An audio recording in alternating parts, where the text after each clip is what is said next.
At dumating na ang ating order galing sa Fisherman Hub. Ito ay isang spinning reel. Strike Force 4000 BSD ng Daiwa.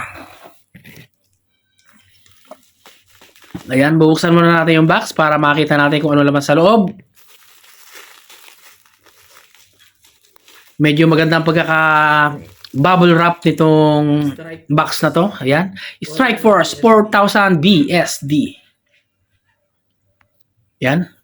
Ikot-ikutin muna natin para makita natin kung anong laman lang sa loob at sa paligid.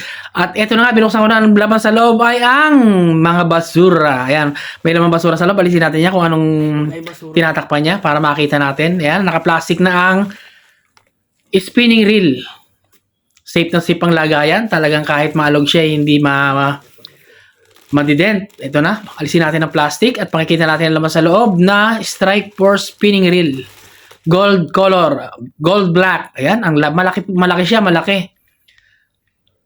Maraming mailalaman ng spoil nito. Maraming braided line na mai-roll natin dito. Maganda. Yari sa metal. Graphite metal. Yung gold color. At yung handle niya ay